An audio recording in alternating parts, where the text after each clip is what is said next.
विलिनीकरणाच्या नावाखाली राज्यात मोठा राजकीय खेळ होण्याची शक्यता नाकारता येत नाही. सध्या प्रत्येक पक्षाची हालचाल सत्तेकडेच निर्देश करताना दिसते. शरद पवारांनी विलिनीकरणाच्या मुद्द्यावर बोलताना थेट सत्तेकडे बोट दाखवलं आहे. ठाकरे गटाने चंद्रपूरमध्ये भाजपसोबत युती करून सत्तेचा मार्ग स्वीकारला, तर कल्याण डोंबिवलीत राज ठाकरेंनी शिंदे गटाला साथ देत सत्ता स्थापन करून आम्हीही सत्तेपासून दूर नाही हे स्पष्ट केलं. यावरून असं दिसतं की एका टप्प्यावर तडजोड झाली तर राज्यातील राजकारणाच्या सर्व दिशा बदलू शकतात.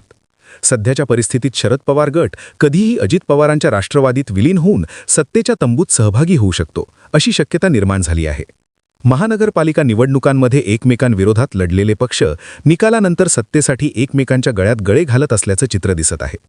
चंद्रपूरसारख्या लहान महानगरपालिकेत भाजप आणि उद्धव ठाकरे गटात झालेली युती राज्यातील राजकीय थेअरी बदलू शकते. महाविकास आघाडीतील घटक पक्ष असलेल्या काँग्रेसला डावलून ठाकरे गटाने भाजपला दिलेला पाठिंबा भविष्यातील मोठ्या राजकीय तडजोडींची नांदी मानली जात आहे.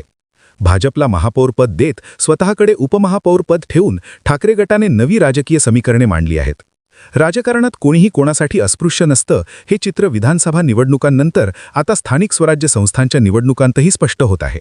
दुसरीकडे कल्याण डोंबिवली महानगरपालिकेत मनसेने शिंदे गटाला साथ देत भाजपला बाजूला ठेवूनही युती शक्य आहे हे दाखवून दिलं. यावरून राजकीय नेत्यांसाठी प्री अलायन्सपेक्षा पोस्ट अलायन्स अधिक फायदेशीर ठरत असल्याचं दिसत आहे. राजकीय नैतिकता आणि विचारधारा बाजूला पडत चालल्या असून सत्ताच केंद्रस्थानी आली आहे. निवडणुकीत एकमेकांवर टीकेची झोड उठवायची आणि निकालानंतर सत्तेच्या छत्राखाली एकत्र यायचा हा नवा पायंडा सध्या महाराष्ट्रात रूढ होताना दिसतो.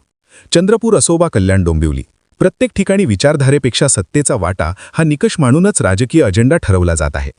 एकेकाळी शिवसेना भाजप ही हिंदुत्वाच्या धाग्याने बांधलेली युती होती, तर काँग्रेस राष्ट्रवादी ही पुरोगामी विचारांची आघाडी मानली जायची. मात्र 2019 नंतर ही सगळी समीकरणं पूर्णपणे विरघळली. उद्धव ठाकरे गट चंद्रपूरमध्ये भाजपसोबत हातमिळवणी करतो किंवा राज ठाकरे शिंदे गटाच्या सेनेसह जाण्याचा निर्णय घेतात, तेव्हा हे स्पष्ट होतं की आजचं राजकारण लोकांसाठी नाही तर केवळ नेत्यांच्या अस्तित्वासाठी उरलं आहे. चंद्रपूर महानगरपालिकेत उद्धव ठाकरे गटाने भाजपला साथ देत पुन्हा एकदा भाजपशी जुळून घेण्याची तयारी असल्याचे संकेत दिले. चंद्रपूर महानगरपालिकेच्या निमित्ताने ठाकरे गटाची बराच काळानंतर भाजपसोबत थेट युती झाली आहे. हा चंद्रपुरातील मर्यादित प्रवेश भविष्यात राज्यातील इतर संस्थांमध्येही दिसला तर त्यात आश्चर्य वाटण्यासारखं काही राहणार नाही. राज्यातील बहुतांश स्थानिक स्वराज्य संस्थांमध्ये यश मिळवलेल्या भाजपला एका महापालिकेचा फारसा फरक पडत नसला तरी उद्धव ठाकरे गटाला याचे परिणाम अधिक तीव्रपणे भोगावे लागण्याची शक्यता आहे. राज्यात ठाकरे गटाची झालेली मोठी पिच्छाहाड पाहता उद्धव ठाकरे यांच्यासाठी पक्षाचं आणि त्यातून स्वतःचं अस्तित्व टिकवणं अत्यावश्यक बनलं आहे. जिथे इथे सत्तेत सहभागी होण्याची संधी मिळेल तिथे सहभागी व्हायचं, हीच सध्या त्यांची राजकीय भूमिका असल्याचं दिसतं. राज्यातील सत्तेच्या संगीत खुर्चीवर भाजप, शिंदे गट आणि अजित पवार गट बसलेले असताना उद्धव ठाकरेंना स्वतःसाठी स्वतंत्र जागा निर्माण करावी लागणार आहे. राज्यात भाजपवर हुकुमशाहीचे आरोप करणारे ठाकरे गटाचे नेते चंद्रपुरात मात्र भाजपचा महापौर निवडून आणण्यासाठी मदत करतात. हे केवळ काँग्रेसला सत्तेपासून दूर ठेवण्यासाठीच नाही तर भाजपशी जुळवून घेण्याचे थेट संकेत देण्यासाठी केलं जात असल्याचंही बोललं जात आहे. एकीकडे चंद्रपुरात भाजपला साथ देताना दुसरीकडे मुंबईतही ठाकरे गटाने भाजपला पूरक भूमिका घेतली. सुरुवातीला खासदार संजय राऊत यांनी मुंबई महापालिकेत महापौर पदाचा उमेदवार दिला जाईल असं जाहीर केलं होतं. त्यावेळी ठाकरे गट काही राजकीय समीकरणं जुळवण्याच्या तयारीत असल्याचं दिसत होतं. मात्र ऐनवेळी उमेदवार न देण्याचा निर्णय घेतल्याने भाजपला तब्बल 44 वर्षांनंतर बिनविरोध महापौर निवडून आणण्याची संधी मिळाली. भाजपने मराठी महापौर दिल्यामुळे आम्ही उमेदवार दिला नाही असा खुलासा ठाकरे गटाकडून करण्यात आला. पण प्रत्यक्षात संख्याबळाचा अभाव आणि भाजपशी जुळून घेण्याची भूमिका यामुळेच उमेदवार न देता भाजपला अप्रत्यक्ष मदत करण्यात आल्याचं राजकीय वर्तुळात मानलं जात आहे. भविष्यात मुंबई महापालिकेत भाजपला गरज भासल्यास उद्धव ठाकरेंची शिवसेना पाठिंबा देऊ शकते आणि त्या बदल्यात सत्तेत सहभागी होण्याचीही शक्यता आहे, असा राजकीय अर्थ काढला जात आहे. थोडक्यात मुंबईतील थेट सत्ता नसेल तरी सत्तेच्या आसपास राहण्याचा उद्धव ठाकरेंचा प्रयत्न यातून स्पष्ट होतो. दुसरीकडे मुंबईत ठाकरे ब्रँड निष्प्रभ ठरल्यानंतर राज ठाकरेंनी त्यांनी आधीच सूचित केल्याप्रमाणे लवचिक भूमिका घ्यायला सुरुवात केली आहे. कल्याण डोंबिवली महानगरपालिकेत राज ठाकरे नेहमीच एकला चलोची भूमिका घेत होते.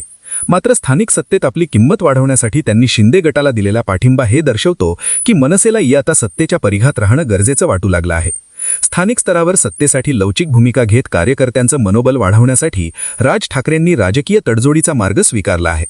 शक्य तिथे समविचारी पक्षांसोबत युती आघाडी करण्याचे अधिकार त्यांनी स्थानिक नेत्यांना दिले असून अनेक ठिकाणी अशा आघाड्या होत आहेत ज्याची माहिती मुंबईतील नेतृत्वालाही नसते.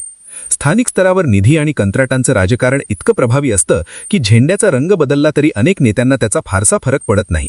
दुसरीकडे महाविकास आघाडीतील प्रमुख पक्ष असलेल्या शरद पवार गटात सध्या अस्थिरता दिसून येत आहे. वारंवार विलिनीकरणाबाबत बोलूनही अजित पवार गटाकडून प्रतिसाद न मिळाल्याने शरद पवार गटाकडे वेट अँड वॉचशिवाय दुसरा पर्याय उरलेला नाही. काल उपमुख्यमंत्री सुनेत्रा पवार, प्रफुल्ल पटेल, सुनील तटकरे, पार्थ पवार आणि जय पवार यांनी दिल्लीत आधी केंद्रीय गृहमंत्री अमित शहा आणि नंतर पंतप्रधान नरेंद्र मोदी यांची भेट घेतली. सुरुवातीला या भेटींमागे विलिनीकरणावर चर्चा झाल्याच्या बातम्या आल्या.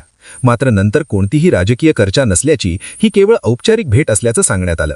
भेटीचा तपशील अधिकृतपणे जाहीर झाला नसला तरी या घडामोडींमुळे शरद पवार गटात तीव्र नाराजी आणि निराशा पसरल्याचं चित्र दिसत आहे. राजकारणात शाश्वत शत्रू कोणीही नसतं. त्यामुळे भविष्यात अजित पवार आणि शरद पवार पुन्हा एकत्र आले किंवा त्यांनी भाजपशी जुळवून घेतलं तर त्यात आश्चर्य वाटण्यासारखं काही राहणार नाही. सध्याच्या राजकीय परिस्थितीत शरद पवार गटाला सत्तेत सहभागी होण्याशिवाय दुसरा ठोस पर्याय उरलेला नाही. अजित पवार गट सत्तेत असल्यामुळे त्यांच्या कार्यकर्त्यांना राजकीय बळ मिळत आहे, तर शरद पवार गट फार काळ सत्तेबाहेर राहू शकत नाही. किंबहुना सत्ता नसेल तर त्या पक्षाचं अस्तित्वही टिकून राहणं कठीण होत चाललं आहे. त्यामुळे राज्यातील सर्व पक्षांचे विचार वेगवेगळे असले तरी त्यांचा मार्ग शेवटी सत्तेकडेच जातो. आता प्रश्न असा आहे की शरद पवारांना नेमकं काय हवं आहे, विलिनीकरण की थेट सत्ता? चंद्रपूरमध्ये भाजप आणि उद्धव ठाकरे गटात झालेली युती हेच दाखवते की ठाकरे हळूहळू सत्तेकडे झुकत आहेत. राज ठाकरेही सत्तेच्या जवळ जाण्याचा प्रयत्न करत आहेत. वंचित आघाडीही सत्तेला खेटू पाहत आहे. जर सगळेच सत्तेच्या दिशेने सरकत असतील तर भविष्यात विरोधी पक्ष उरेल का, हा मोठा प्रश्न आहे. खरी बाब अशी की विलिनीकरणाच्या आडून सत्तेत प्रवेश करण्याचा खेळ शरद पवार रंगवत असल्याचं दिसतं. कदाचित विलिनीकरण झाल्यानंतरच हे शक्य होईल किंवा स्वतंत्र राष्ट्रवादी काँग्रेस शरदचंद्र पवार पक्ष भाजपसोबत जुळून सत्तेचा भाग बनेल असंही चित्र पुढे येऊ शकतं. आणि जर ठाकरे गटही भाजपसोबत जाण्याची तयारी दाखवत असेल तर शिंदे गटाला बाजूला ठेवून ठाकरेंना जवळ करणं आजच्या घडीला भाजपला परवडणारं आहे का, हाही तितकाच महत्त्वाचा प्रश्न आहे. तुम्हाला या सगळ्या घडामोडींबद्दल काय वाटतं? कमेंट सेक्शनमध्ये नक्की सांगा. अशाच माहितीपूर्ण आणि राजकीय विश्लेषणात्मक व्हिडिओसाठी आपलं चॅनल आवर्जून सबस्क्राईब करा. जय महाराष्ट्र.